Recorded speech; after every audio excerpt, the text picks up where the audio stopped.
August 18, Friday. And pabakunahan ko sana yung dalawa kong maliit. Kaso lang, hindi pa daw pwede. Punta na ako ng vet. Kaso lang, hindi daw pwede muna this time. Kasi nakaligtaan ko silang i-deworm ng 2 weeks. 2 weeks old pa lang sila. Ngayon, every 2 weeks pala yan, sila i-deworm hanggang sa wala na kala totaling worm. Wala nang worm sa katawan. So, kanina kasi ma-worm yung isa.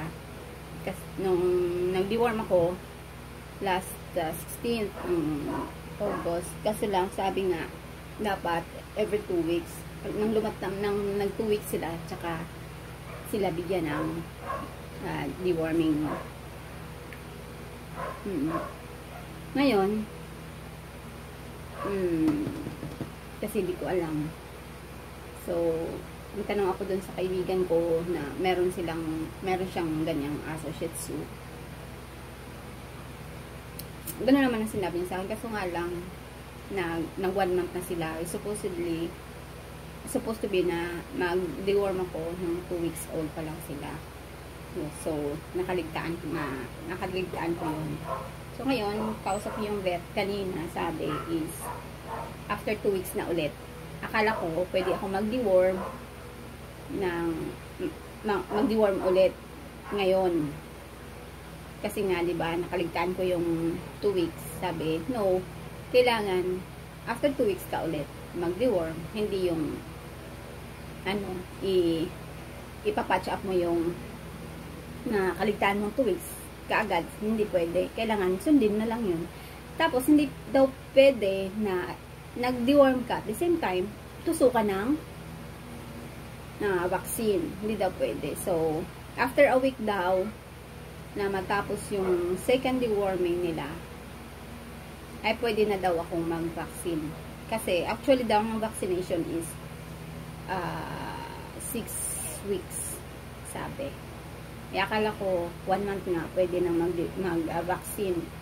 So, buti na lang. So, wala pa rin nangyari sa punta ko kanina. Umiiyak na nga yung isa dahil gutom na. Kaya, akala ko hindi ako naka-record. Yeah. Ano ba yan? Kaya yun, nagutom ako. Dumaan pa kami ng 7-Eleven. Iyak-iyak siya dahil naglakad kami from vet to 7-Eleven. Malayo-layo din yung nilakad namin kasi kaysa naman nagantay ako ng jeep doon, ang dalang ng jeep na dumaan. So, naglalakad ako habang nakatingin. Wala talagang jeep na dumating hanggang malapit na kami doon sa gate ng Park Lane. So, wala talagang jeep. Ano ba yan? Maraming tricycle. Nga doon sa ng vet, kung doon tahimik yung, dahil tahimik ang maingay lang naman doon si Coffee, si Choco. Si Choco ang maingay talaga siya. Yung bang nai-irritable siya kapag nainita na siya, yung hindi siya komportable sa lugar, nagwawala talaga siya, maingay siya. Si Coffee naman tahimik. Ngayon, ayun, natulog. Nakikinig pala.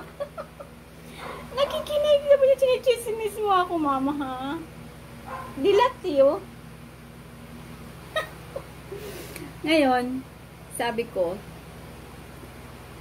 diretso lang tayo ng 7-Eleven. Bili ako ng ito, Gardenia na wheat bread. Nutri Plus Advantage. Wheat bread ba to? High fiber whole wheat bread. Yan, yun ang pinakain ko. Ngayon, napasok na kami doon dahil iyak na siya ng iyak. Habang naglalakad kami, iyak siya ng iyak. Talagang ganun siya. Nilagay ko sila sa bag. Ngayon, sabi, sige na, dito. Ginaganyan ko siya habang naglalakad kami kasi nga ang ingay niya. Si Coffee naman, ang tahimik, nasa loob lang talaga siya. Ngayon, pumunta na kami, Pasok namin 7-Eleven. Bigla siyang ano, kasi hinihikab siya ng hinihikab habang naglalakad kami.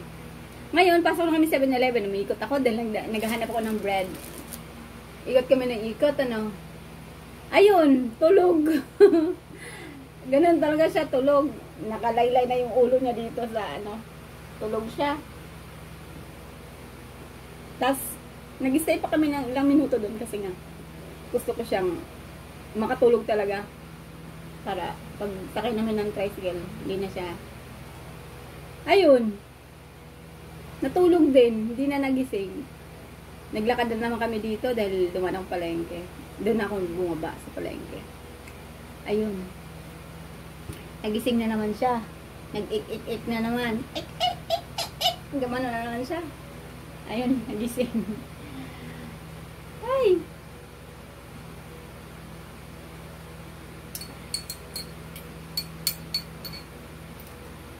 So, ang balik namin, September 6 pa kasi babalik, pwede na raw sila bakunahan after ng second dose, which is magsi 6 weeks sila. 6 weeks ba?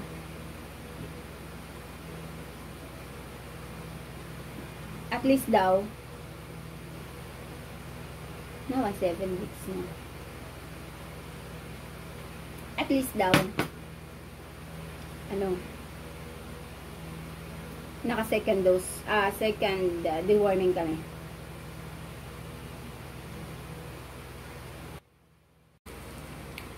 Hindi naman ako nagutom kasi lang gusto ko nang uminom ng kape. Kasi ang pabukas ko dito may pandesal, kaya naubos na yung pandesal.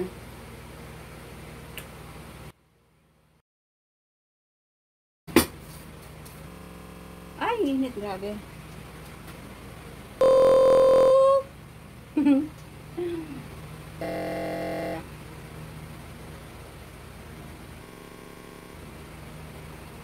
Office life talaga.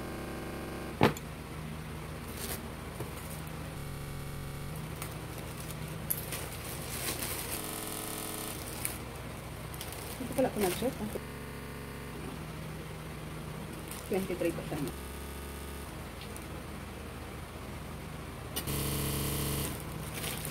Ayaw ng kapatid ko ito, walang lasa.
Kaya yun guys.